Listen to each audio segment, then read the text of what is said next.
Ladies and gentlemen, boys and girls, in celebration of Disneyland's 55th anniversary, please join us in welcoming Disneyland Ambassador Danielle Dubois.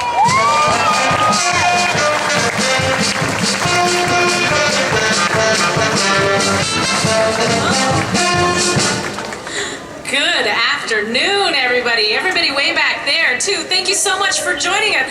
Everybody wave back. That was really great. Thank you. Well, thank you so much for joining us today for today's very special milestone, 55 years. Now, with us today, we do have representatives from a variety of organizations with whom we've partnered over the last 55 years. And these include the City of Anaheim. We have nonprofit organizations that include CHOC, YMCA, Assistance League of Anaheim, Goodwill, Philharmonic Society, and the Red Cross. And community leaders from an array of diverse organizations who've helped shape our culture and our livelihood. Representatives also of Club 55. Those are cast members who worked at Disneyland in 1955.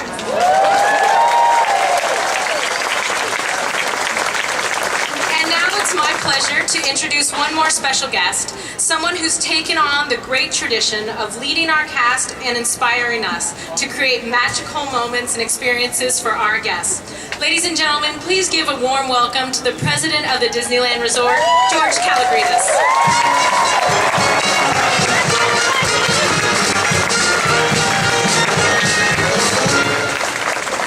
Thank you, Danielle. Good afternoon, everybody.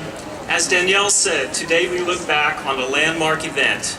55 years ago today, Walt Disney stood right over there and spoke to a live television audience. During this broadcast, he officially introduced Disneyland to the world. We are celebrating today because of a dream that came true. Walt Disney had a dream to create a place where parents and children could come together and have fun. As his dream began to grow, Walt inspired a small group to rally around him, who then reached out to a wider circle, which motivated more and more supporters, until that dream became a reality. Today, 55 years later, Walt's inspiration has become the dream of millions, and now the sun literally never sets on the Disney park. Many of us have seen the black and white footage of the opening day children running across the drawbridge of Sleeping Beauty Castle when the drawbridge was first lowered to welcome our visitors. Believe it or not, one of the very first people to make his way across that drawbridge as a child is still with us today as one of our valued and respected security cast members. We've asked him to share his memories of that special day 55 years ago. Ladies and gentlemen, please give a warm welcome to our very devoted cast member, Rob Fishley.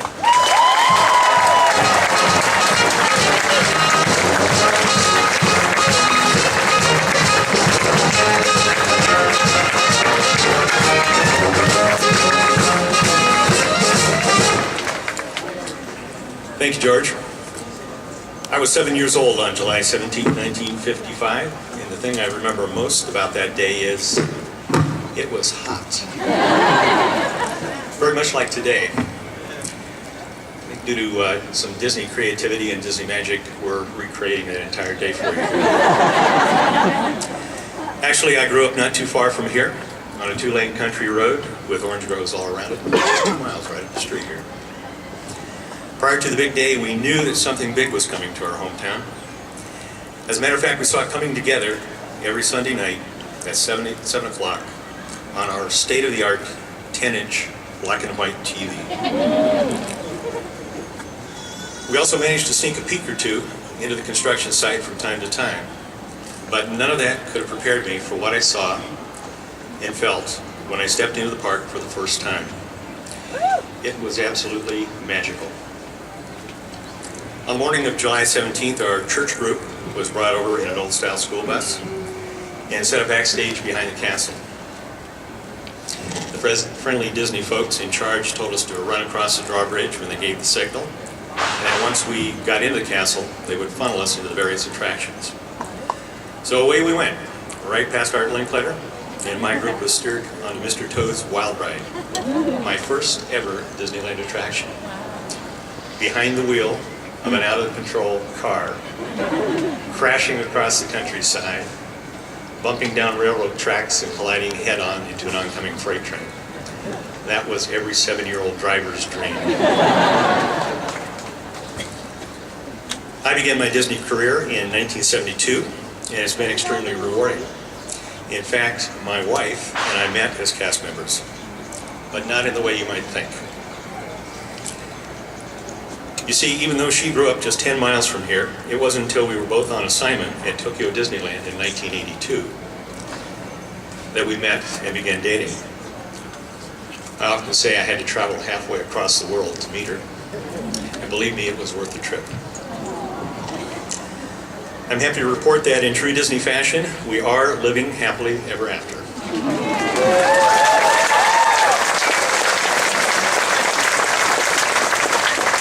Pleased to have my wife Charlene and our son Matt here with me today.